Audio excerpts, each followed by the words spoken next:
நாடு முழுவதும் பல குற்ற சம்பவங்கள் நடந்துகிட்டு தான் இருக்கு. காவல்துறையினரும் விசாரிச்சுக்கிட்டு தான் இருக்காங்க. அது மாதிரியான பல குற்ற சம்பவங்களின் தொகுப்பு தான் நிகழ்தகவு.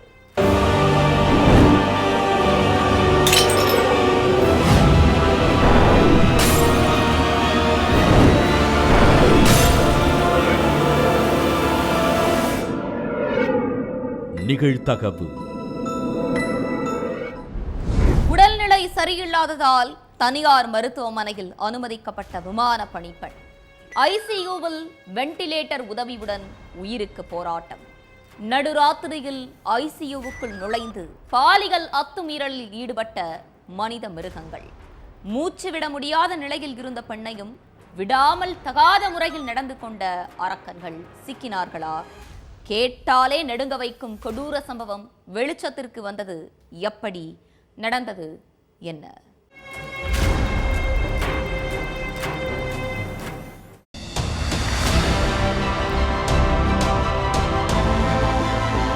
ஹரியானா குருகிராம்ல உள்ள சதார் போலீஸ் ஸ்டேஷனுக்கு தன்னோட கணவர் கூட வந்திருக்காங்க. 46 வயசான ஒரு விமான பணிப்பெண். அதுக்கப்புறம் அங்க உள்ள போலீஸ்காரங்க கிட்ட தான் கைப்பட எழுதி வச்சிருந்த கம்ப்ளைண்ட் லெட்டரை கொடுத்திருக்காங்க. அந்த கம்ப்ளைண்ட் லெட்டரை படிச்சு பார்த்த போலீஸ்காரங்களுடைய கண்களே கலங்கிருச்சு.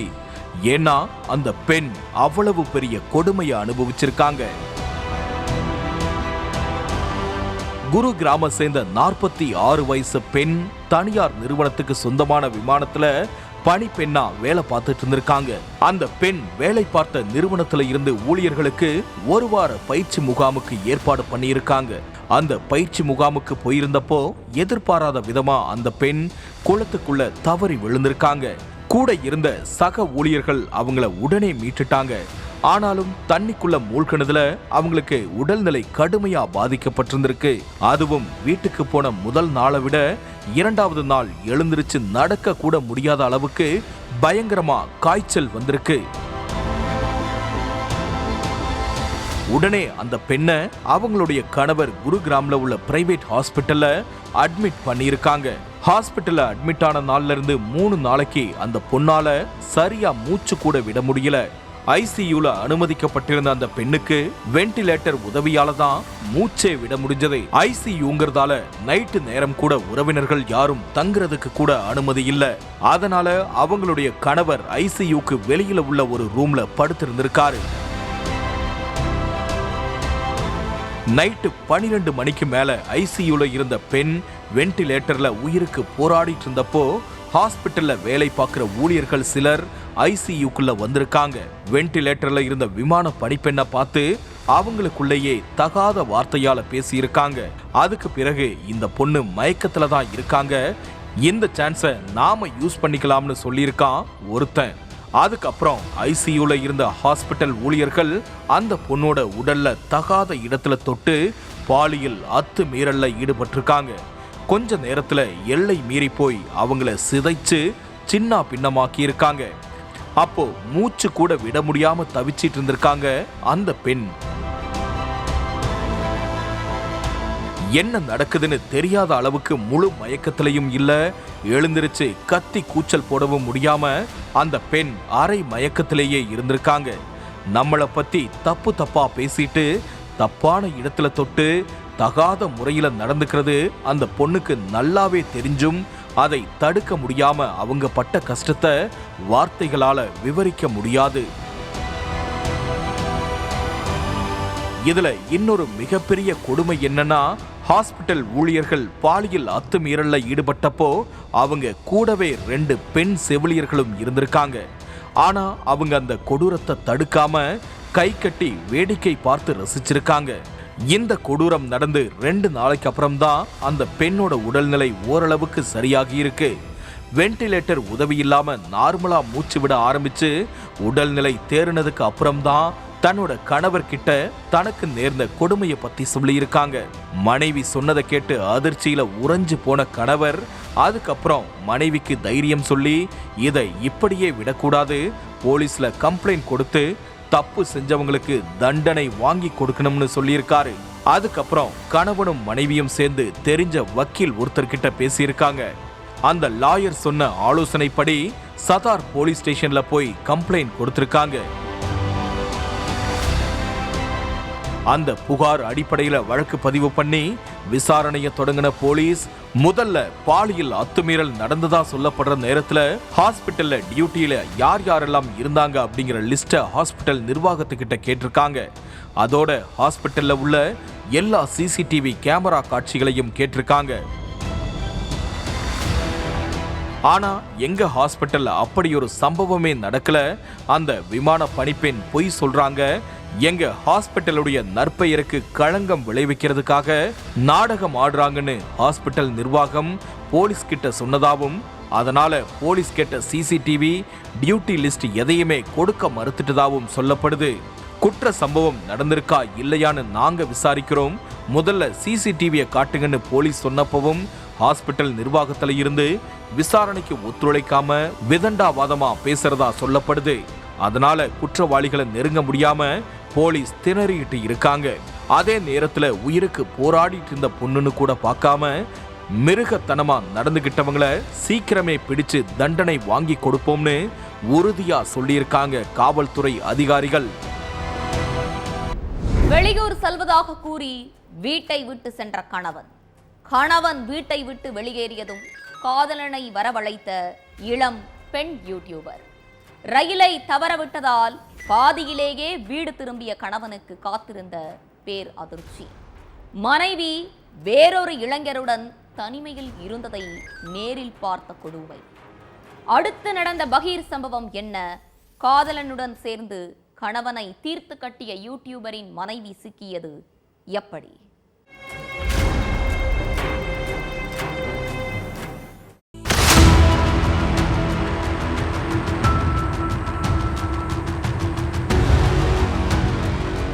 மார்ச் 29 ஹரியானா பிவானி நகர்ல உள்ள ஒரு கால்வாயில ஒரு இளைஞருடைய சடலம் கிடந்திருக்கு. முதல்ல அது யாருன்னு தெரியாம இருந்தாலும் விசாரணையில அது பிரபல யூடியூபரான ரவீனோட கணவர் பிரவீனோட சடலம் தாங்கிறது விசாரணையில தெரிய வந்திருக்கு. மருத்துவ பரிசோதனையில பிரவீனை யாரோ துணியாலையோ இல்ல கயிறு வச்சோ கழுத்தை நெரிச்சு கொண்டிருக்கிறது உறுதியாகி இருக்கு. பிரவீனை கொலை பண்ணது யாரு? அவரோட சடலம் எப்படி கால்வாய்க்கு வந்துச்சு? அவரை எத்தனை நாளா காணோம்? அவரை காணோம்னு வீட்டில் உள்ளவங்க ஏன் கம்ப்ளைண்ட் கொடுக்கலன்னு போலீஸுக்கு ஏகப்பட்ட கேள்விகள் எழுந்துச்சு.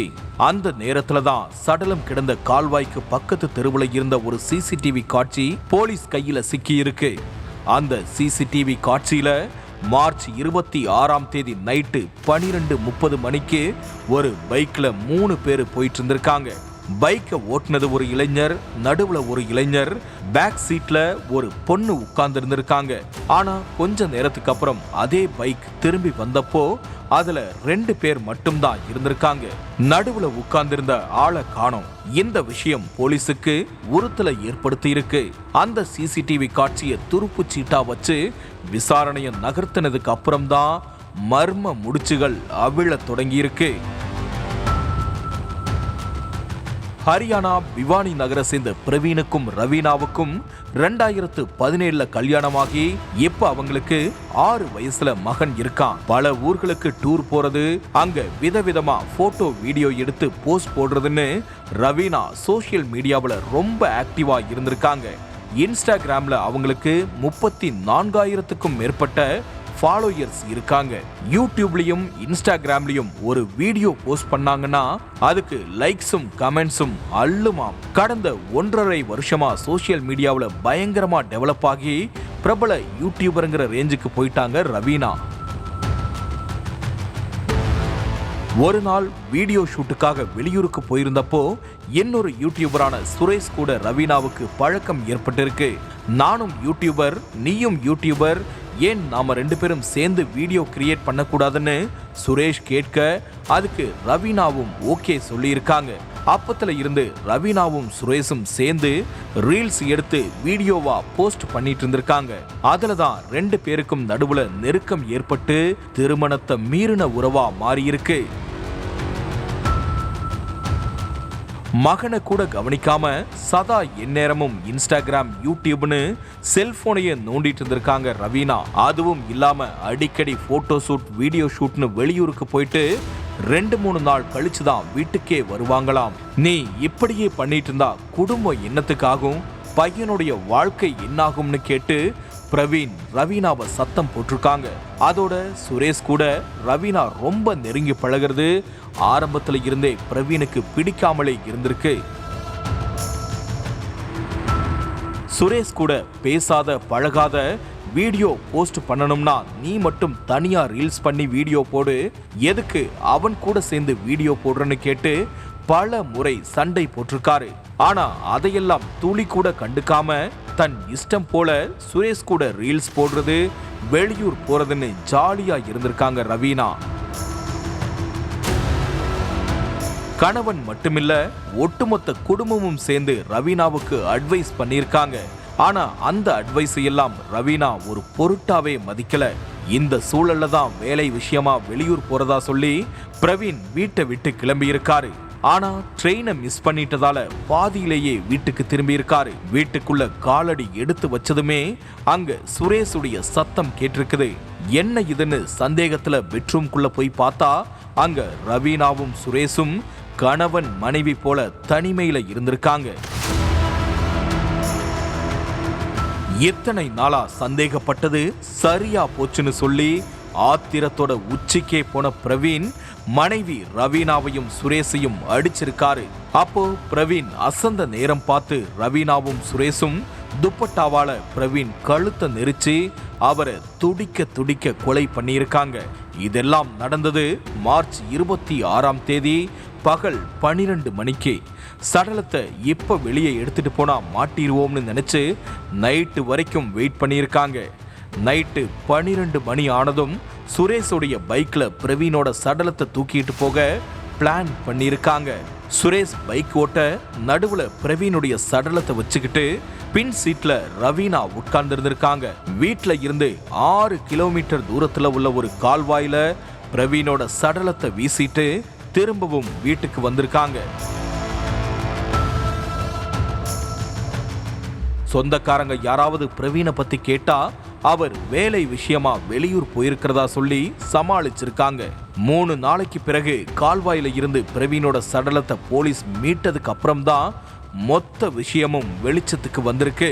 விசாரணைக்கு அப்புறம் ரவீனாவையும் சுரேஷையும் அரெஸ்ட் பண்ண போலீஸ் அவங்கள ஜெயில்ல அடைச்சு கம்பி எண்ணெய் வச்சிருக்காங்க. தனது பலசரக்கு கடையில் அமர்ந்து வியாபாரம் பார்த்து கொண்டிருந்த இளம்பெண் வந்தவுடன் வாக்குவாதம் செய்து திண்ணறை ஊற்றி நெருப்பை பற்ற வைத்த பக்கத்து கடைக்காரர், அலறியடித்து ஓடி வந்து தரையில் உருண்டு புரண்ட இளம்பெண், திண்ணறை ஊற்றி இளம்பெண்ணை உயிரோடு கொளுத்தும் அளவிற்கு பக்கத்து கடைக்காரருக்கு அப்படி என்ன வன்மம்? பின்னணியில் யார்? இளம்பெண் காப்பாற்றப்பட்டாரா?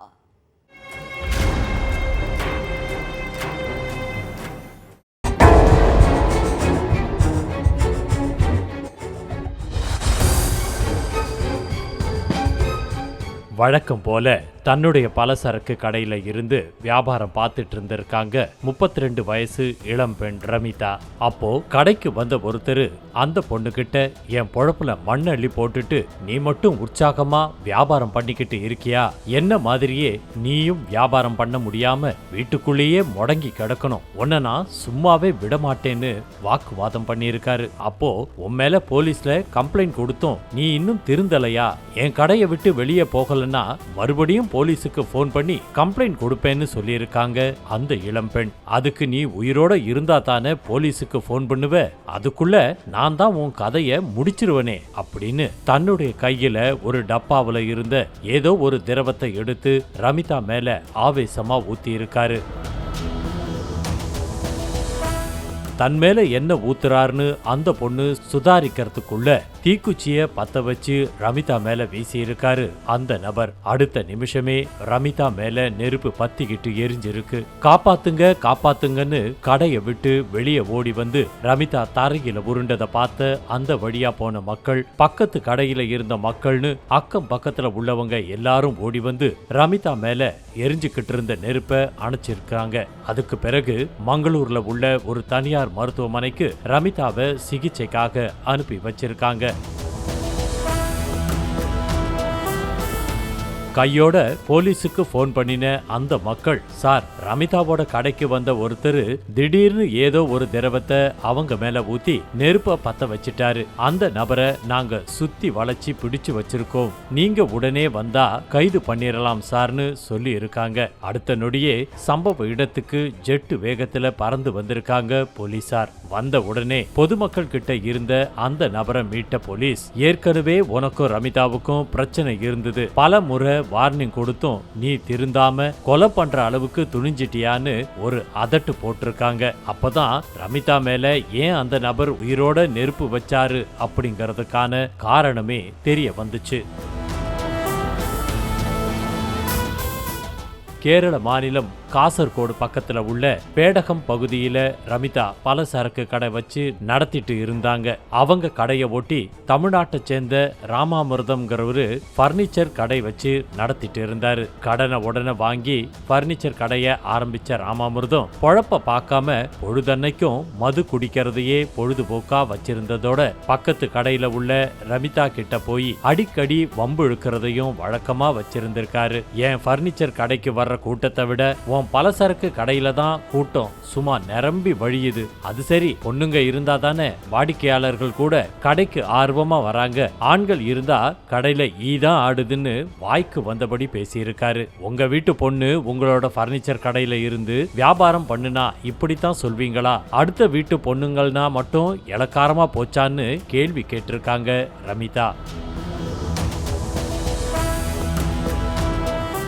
எங்க வீட்டு பொண்ணுங்க ஒன்ன மாதிரி கிடையாது, நீதான் கடைக்கு வர்ற நபர்கள் கிட்ட சிரிச்சு சிரிச்சு பேசுற, அதனாலதான் கூட்டம் வருதுன்னு எல்லை மீறி பேசியிருக்காரு ராமாமிர்தம். ஏதோ மது போதையில உளறிட்டு இருக்காரு, நாம பெருசா பண்ணக்கூடாதுன்னு ரமிதாவே அமைதியா இருந்தாலும் ராமாமிர்தம் பிரச்சனைய விடுற மாதிரி தெரியல.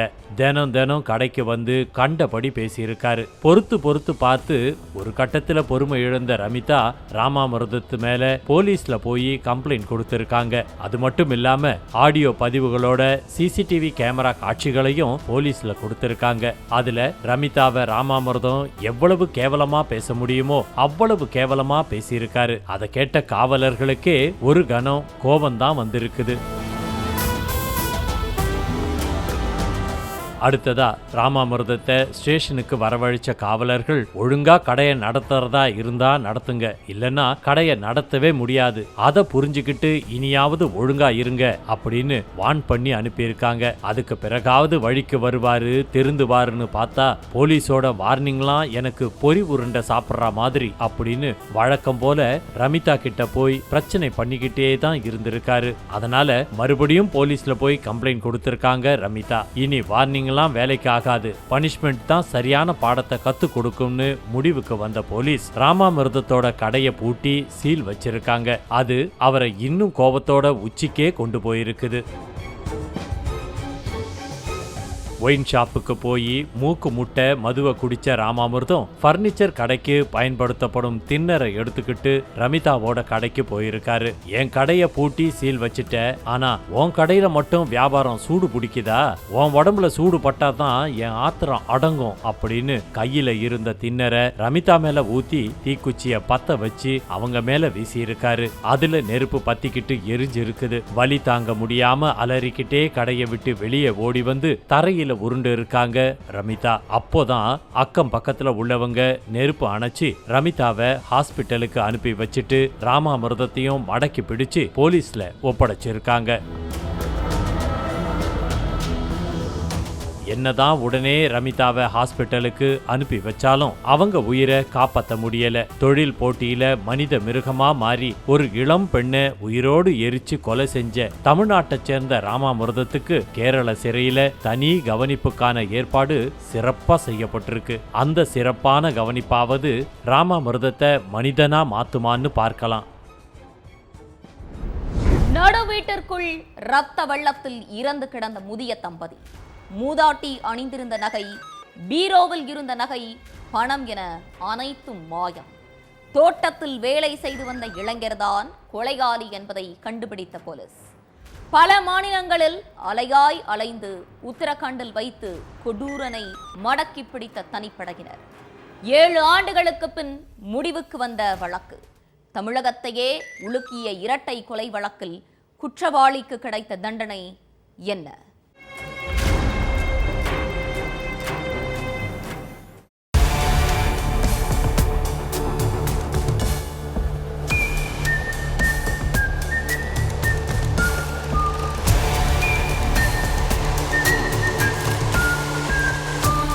சென்னை ஆவடி பக்கம் சேக்காடு பகுதியில் உள்ள ஒரு வீட்டில் 2018 நவம்பர் 27ஆம் தேதி காலையில் வயசான தம்பதி மிக கொடூரமான முறையில் இறந்து கிடந்தாங்க. 2 பேருடைய சடலங்களையும் போஸ்ட்மார்ட்டத்துக்கு அனுப்பி வச்ச போலீஸ் அவங்க யாரு, என்ன நடந்துச்சுன்னு விசாரிச்சப்போ அந்த கொடூர சம்பவத்தை பத்தின விஷயங்கள் வெளியுலகத்துக்கு தெரிய வந்துச்சு. 67 வயசான ஜெகதீசனும் 58 வயசான விலாசினியும் சென்னை தங்க சாலையில் உள்ள அரசு அச்சகத்தில் வேலை பார்த்து ரிட்டையர்ட் ஆனவங்க. இந்த தம்பதிக்கு குழந்தைகள் இல்லாததால வயசான காலத்துல ஒருத்தருக்கு ஒருத்தர் துணையா இருந்திருக்காங்க. இவங்க வீட்டு பக்கத்துல சொந்தமா பண்ணை தோட்டம் இருந்திருக்கு. வயது முதிர்வு காரணமா ஜெகதீசனால தோட்டத்தை தனியா கவனிச்சுக்க முடியல. அதனால தோட்ட வேலையை கவனிச்சுக்க ஆள் தேடிட்டு இருந்திருக்காரு. அந்த நேரத்துல தான், அதாவது 2018 நவம்பர் 10ஆம் தேதி பொண்டாட்டி பிள்ளைகளோட ஆந்திரா விசாகப்பட்டினத்தை சேர்ந்த சுரேஷ்குமாருங்கிற 27 வயசு இளைஞன் ஜெகதீசன் கிட்ட வேலை கேட்டு வந்திருக்கான். 3 வயசு பையனோட வந்து வேலை கேட்டதால ஜெகதீசன் சுரேஷ்குமாரை பத்தி பெருசா எதுவும் விசாரிக்காம வேலைக்கு சேர்த்திருக்காரு. பண்ணை தோட்டத்துல உள்ள ஒரு வீட்டுல குடும்பத்தோட தங்கி தோட்ட வேலையை பார்த்துட்டு இருந்திருக்கான் சுரேஷ்குமார். 15 நாட்கள் நல்ல பிள்ளையா இருந்த சுரேஷ்குமார் ஜெகதீசனும் விசாலனியும் வீட்டுல எப்பவுமே தனியாதான் இருக்காங்களா அப்படிங்கிறத உறுதிப்படுத்தி இருக்கான். யாராவது அவங்கள பார்க்க வீட்டுக்கு வந்துட்டு போறாங்களா, ஏரியாவில் ஆள் நடமாட்டம் எப்படி இருக்குதுன்னு A to Z எல்லா விஷயத்தையும் நோட் பண்ணியிருக்கான்.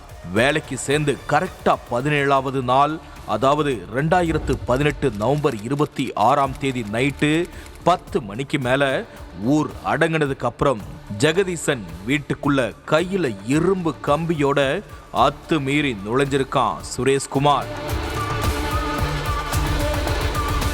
அடுத்து வீட்டுல தூங்கிட்டு இருந்த ஜெகதீசனையும் அவருடைய மனைவி விலாசினியையும் இரும்பு கம்பியாலேயே மிக கொடூரமா தாக்கி துடிக்க துடிக்க கொலை பண்ணியிருக்கான். இந்த கொடூர செயலுக்கு கணவனுக்கு பக்க பலமா இருந்திருக்காங்க சுரேஷ்குமாருடைய மனைவி பூவலட்சுமி. சுரேஷும் அவனுடைய மனைவியும் சேர்ந்து ஜெகதீசனையும் அவரோட மனைவியையும் அடிச்சே கொன்னுட்டு விலாசினி போட்டிருந்த செயின், மோதிரம், கம்மல், வீட்டுல பீரோவில் இருந்த தங்க நகை, பணத்தையும் திருடிக்கிட்டு அங்க இருந்து மின்னல் வேகத்துல தப்பிச்சு போயிருக்காங்க. நவம்பர் 26ஆம் தேதி நைட்டு நடந்த சம்பவம் மறுநாள் 27ஆம் தேதி காலையில தான் அக்கம் பக்கத்துல உள்ளவங்களுக்கு தெரிய வந்திருக்கு. போலீஸ் நடத்தின விசாரணையில தோட்ட வேலை பார்த்துட்டு இருந்த சுரேஷும் அவனுடைய மனைவியும் சேர்ந்துதான் நகைக்காக இந்த இரட்டை கொலையை பண்ணிட்டு தப்பிச்சு ஓடுனதா கண்டுபிடிச்சு அவங்கள தேடுற பணியில இறங்குனாங்க. சிசிடிவி காட்சிகளை ஆய்வு பண்ணப்போ ஆவடி ரயில்வே ஸ்டேஷன்ல இருந்து சென்ட்ரல் ரயில்வே ஸ்டேஷன் போற லோக்கல் ட்ரெயின்ல ஏறினது உறுதி ஆகியிருக்கு. அடுத்து சென்ட்ரல் ரயில்வே ஸ்டேஷன்ல உள்ள சிசிடிவி கேமராக்களை ஆய்வு செஞ்சப்போ சுரேஷ் தன்னோட மனைவி மகனோட சென்ட்ரல்ல இருந்து நெல்லூருக்கு போற ட்ரெயின் ஏறினதை போலீஸ் கண்டுபிடிச்சிருக்காங்க. அதுக்கப்புறம் நெல்லூருக்கு ஒரு தனிப்படையும் அவனுடைய சொந்த ஊரான விசாகப்பட்டினத்துக்கு ஒரு தனிப்படையும் போய் சுரேஷையும் அவனுடைய மனைவியையும் சல்லடை போட்டு தேடியிருக்காங்க. ஆனா எவ்வளவு போராடியும் சுரேஷும் போலீஸ் கையில சிக்கவே இல்லை. விசாகப்பட்டினம் போலீஸ் கிட்ட சுரேஷை பத்தி விசாரிச்சப்பதான் ஆவடி போலீஸுக்கு இன்னொரு அதிர்ச்சிகரமான விஷயம் தெரிய வந்திருக்கு. அதாவது சுரேஷ் மேல கொலை, கொள்ளை, பாலியல் வன்கொடுமைன்னு ஆந்திராவில் உள்ள பல போலீஸ் ஸ்டேஷன்ல 21 வழக்குகள் நிலுவையில இருந்திருக்கு. 2018 குற்ற வழக்கு சம்பந்தமா போலீஸ் அரெஸ்ட் பண்ணி ஸ்டேஷனுக்கு கூப்பிட்டுட்டு போனப்போ சுரேஷ் போலீஸ்காரங்களை அடிச்சு போட்டுட்டு தப்பிச்சு போயிருக்கான். கிட்டத்தட்ட ஒரு வருஷத்துக்கு மேல தலைமறைவா இருந்தவன் 2019 ஜெகதீசனையும் அவரோட மனைவியையும் கொன்னுட்டு நகை பணத்தை கொள்ளையடிச்சுக்கிட்டு திரும்பவும் எங்கேயோ ஓடி ஒளிஞ்சிருக்கிறது தெரிஞ்சு ஆவடி போலீஸ் அவனை பிடிக்கிற பணியை மேலும் தீவிரப்படுத்தினாங்க. சுரேஷ் தன் குடும்பத்தோட வட மாநிலங்கள்ல போய் பதுங்கி இருக்கிறதா கிடைச்ச தகவல் அடிப்படையில ஆவடி காவல்துறையினர் விஜயவாடா, இந்துப்பூர், அனந்தபூர், கொல்கத்தா, ஒடிசா, உத்தரப்பிரதேசம்னு ஏகப்பட்ட இடங்களுக்கு போய் அவனை தேடி அலைஞ்சாங்க. ஆனா அப்பவும் சுரேஷ் கிடைக்கவே இல்லை. அதுக்கப்புறம் விசாகப்பட்டினத்துல உள்ள வளர்ப்பு தாய் பைடுதள்ளிக்கிட்ட சுரேஷ் அடிக்கடி போன் பேசிட்டு இருக்கிறதா தகவல் கிடைச்சு அந்த செல்போன் நம்பரை ட்ரேஸ் பண்ணி பார்த்தப்போ அது ரோட்ல நடந்து போறவங்களுடைய செல்போன் நம்பர்னு தெரிய வந்திருக்கு. போலீஸ் எப்படியும் மோப்பம் பிடிச்சிருவாங்கன்னு தெரிஞ்சு ரோட்ல போற வர்றவங்க, டீ கடையில நிக்கிறவங்க, பஸ்ல போறவங்கன்னு வழிப்போக்கர்களுடைய போன்ல இருந்து அடிக்கடி தன்னோட வளர்ப்பு தாய்கிட்ட பேசியிருக்கான். இதுக்கு நடுவுல சுரேஷ் கொல்கத்தாவில் பதுங்கி இருக்கிறதா கிடைச்ச ரகசிய தகவல் அடிப்படையில போலீஸ் கொல்கத்தாவுக்கு போனாங்க. அங்க அச்சு அசலா பார்க்கறதுக்கு சுரேஷ் மாதிரியே இருந்த ஒருத்தரை போலீஸ் அரெஸ்ட் பண்ணாங்க. ஆனா விசாரணைக்கு அப்புறம்தான் அது சுரேஷ் இல்ல, அவன மாதிரியே இருக்கிற இன்னொருத்தன்னு தெரிஞ்சு அவரை ரிலீஸ் பண்ணியிருக்காங்க. இத்தனை சிக்கல்களுக்கும் மத்தியில சுரேஷ் தன் குடும்பத்தோட உத்தரகாண்ட் மாநிலம் ஹரித்வார்ல இருக்கிற விஷயம் போலீஸுக்கு தெரிஞ்சு நேரா ஹரித்வாருக்கு போய் சுரேஷ், பூவலட்சுமி 3 வயசு மகனை மடக்கி பிடிச்சிட்டாங்க. அதுக்கப்புறம் அவங்க ஹரித்வார்ல இருந்து விமானம் மூலம் சென்னைக்கு கூப்பிட்டு வந்து புழல் ஜெயில அடைச்சிருந்தாங்க. இதுக்கிடையில 2020 ஜெயில அடைக்கப்பட்டிருந்த சுரேஷுடைய மனைவி பூவலட்சுமி உடல் நல பாதிப்பு காரணமா உயிரிழந்துட்டாங்க. பூந்தமல்லி கூடுதல் மாவட்ட நீதிமன்ற எண் 3 நடந்துட்டு இருந்த இந்த வழக்கு விசாரணை 7 வருஷத்துக்கு அப்புறம் முடிவுக்கு வந்திருக்கு. அரசு தரப்புல வழக்கறிஞர் பாலமுருகன் ஆஜராகி வாதாடினாரு. வழக்க விசாரிச்ச நீதிபதி பாலகிருஷ்ணன் சுரேஷ் தான் 2 பேரையும் கொன்ன குற்றவாளின்னு நிரூபிக்கப்பட்டதால இரட்டை ஆயுள் தண்டனையும் 30,000 ரூபாய் அபராதமும் விதிச்சு உத்தரவிட்டிருக்காரு. அபராதம் கட்ட தவறுனா மேலும் 6 மாத காலம் சிறை தண்டனை அனுபவிக்கணும்னு கோர்ட்ல தீர்ப்புல சொல்லப்பட்டிருக்கு. முன்ன பின்ன தெரியாதவங்களை கண்ணை மூடிட்டு நம்பி வீட்டுக்குள்ள விட்டா என்ன மாதிரியான அசம்பாவிதம் நடக்கும்ங்கிறதுக்கு இந்த சம்பவம் மேலும் ஒரு உதாரணமா அமைஞ்சிருக்கு. பணத்தை பணமென பார்க்காமல் கொட்டி தனது ஒரே மகளுக்கு பிரம்மாண்டமாக திருமணம் செய்து வைத்த இருட்டுக்கடை அல்வாவின் உரிமையாளர் திருமணமான 2 மாதத்தில் மகளிடம் வரதட்சணை கேட்டும் இருட்டுக்கடையை எழுதி கொடுக்குமாறும் டார்ச்சர் என புகார். மருமகனுக்கு வேறொரு பெண்ணுடன் தொடர்பு இருப்பதாகவும் அதனால் தனது மகளை பணியாள் போல நடத்துவதாகவும் குற்றச்சாட்டு.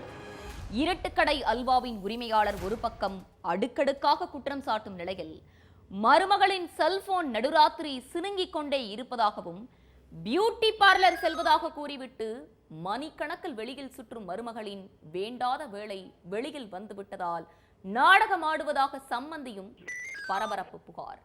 இருட்டுக்கடை அல்வா குடும்பத்தில் புகையும் பிரச்சனை என்ன? மாறி மாறி சொல்லும் குற்றச்சாட்டுகள் உண்மைதானா?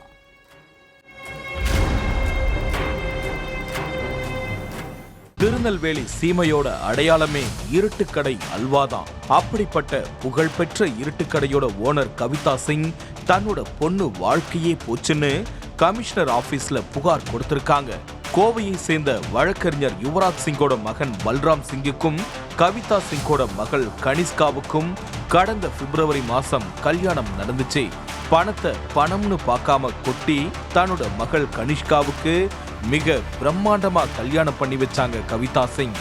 ஆனா கல்யாணமான 2 மாசத்துல தன்னோட பொண்ணு கண்ணை கசக்கிட்டு வந்து நிப்பாங்கன்னு கவிதா சிங் கனவுலையும் நினைச்சிருக்க மாட்டாங்க.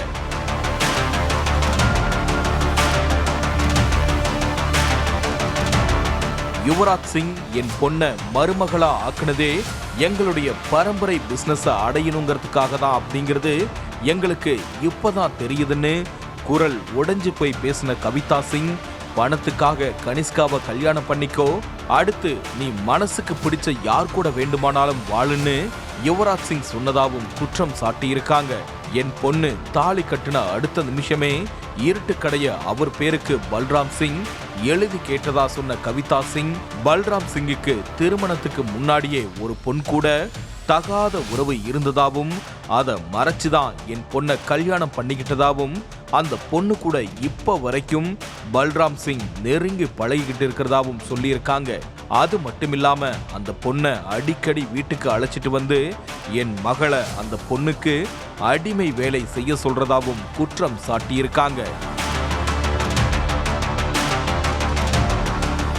இருட்டு கடையை எழுதி கொடுத்தா மட்டும்தான் என்னோட குடும்பம் நடத்த முடியும், இல்லன்னா பெட்டி படுக்கையை தூக்கிக்கிட்டு கிளம்பலாம்னு பல்ராம் சிங் சொல்றதா சொல்லும் கவிதா, அது பத்தி மாமனார் யுவராஜ் சிங் கிட்ட சொன்னப்போ என் மகன் கேட்கிற மாதிரி கடையை எழுதி கொடுக்கறதுல உங்களுக்கு என்ன பிரச்சனை, உங்க பொண்ணுடைய வாழ்க்கை முக்கியம்னா கடையை எழுதி கொடுத்துருங்கன்னு மாமனார் மிரட்டுறதாவும் சொல்லியிருக்காங்க கவிதா சிங். கல்யாணம் நடந்த அன்னைக்கு சாயந்தரமே 1.5 கோடி ரூபாய் மதிப்புள்ள டெஃபெண்டர் காரை வரதட்சணையா கேட்டாங்க. அதை கேட்டு ஷாக் ஆனாலும் என் பொண்ணு வாழ்க்கைக்காக அந்த காரை வாங்குறதுக்கு புக் பண்ணிட்டோம், வெளிநாட்டில இருந்து இறக்குமதி செய்யப்பட்ட அந்த கார் ரிஜிஸ்ட்ரேஷனுக்கு தயாரா இருக்குது, அதுக்குள்ள கார் வர லேட் ஆகுதுன்னு என் மகளை கொடுமைப்படுத்துறதாவும் குற்றம் சாட்டியிருக்காங்க கவிதா சிங்.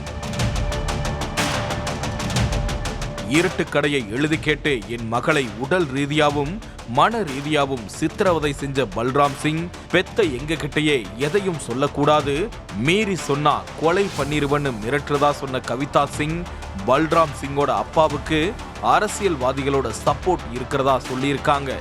அந்த அரசியல் பலத்தை வச்சு உண்மைய பொய்யாவும் பொய்ய உண்மையாவும் தன்னால மாத்த முடியும்னு பல்ராம் சிங்கோட அப்பா மிரட்டல் விடுக்கிறதா சொல்லியிருக்கிற கவிதா, எங்களுடைய பாரம்பரிய தொழிலான இருட்டு கடையை அவங்களுக்கு எழுதி கொடுத்துட்டு நாங்க வாழ்வாதாரத்துக்கு என்ன செய்யறதுன்னு கேள்வி எழுப்பியிருக்காங்க. அதே மாதிரி கனிஷ்காவும் தன் கணவர் பல்ராம் சிங் வரதட்சணை கொடுமை பண்ணதாவும் ஒரு பொண்ணை வீட்டுக்கு அழைச்சிட்டு வந்து தன்னை ஒரு வேலைக்காரி மாதிரி நடத்தினதாவும் சொல்லியிருக்காங்க. இருட்டு கடை அல்வாவுடைய ஓனரும் அவங்க பொண்ணும் இப்படி ஒரு பக்கம் குற்றம் சாட்டி இருக்கிறப்போ அந்த குற்றச்சாட்டு முழுக்க முழுக்க பொய்னு பல்ராமனோட அப்பா வழக்கறிஞர் யுவராஜ் சிங் மறுப்பு தெரிவிச்சிருக்காரு. கவிதா சிங் கிட்ட வரதட்சணை கேட்டு வாழுற அளவுக்கு எங்க குடும்பத்தோட நிலைமை கிடையாது, 4 தலைமுறைக்கு தேவையான சொத்து எங்களுக்கு இருக்குதுன்னு சொல்லியிருக்கிற யுவராஜ் சிங், இருட்டு கடையோட ஓனர் சுலோச்சனா பாயும் சரி, கடையை 70 வருஷமா கவனிச்சுக்கிட்ட ஹரி சிங்கும் சரி மர்மமான முறையில தான் உயிரிழந்தாங்க. அதுக்கு பிறகுதான் அந்த இருட்டு கடையை கவிதாவுக்கு வந்து சேர்ந்தது. அவருடைய தற்கொலைக்கும் கவிதா சிங்குக்கும் ஏதோ தொடர்பு இருக்கிறதா சந்தேகம் தெரிவிச்சிருக்காரு.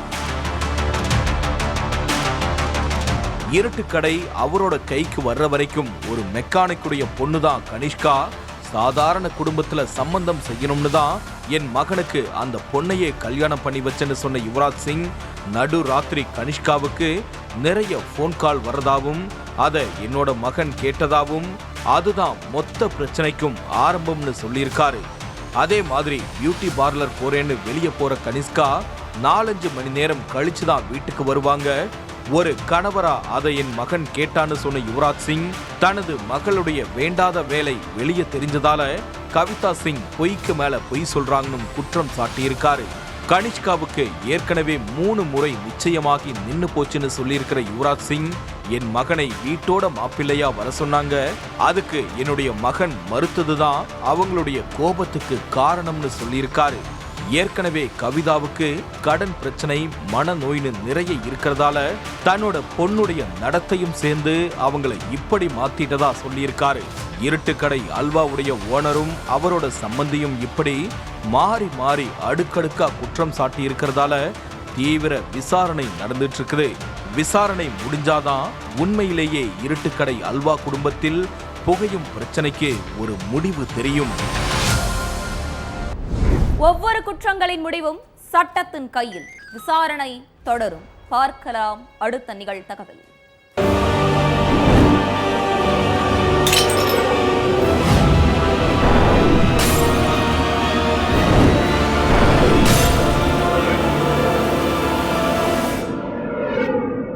நிகழ்தகவு.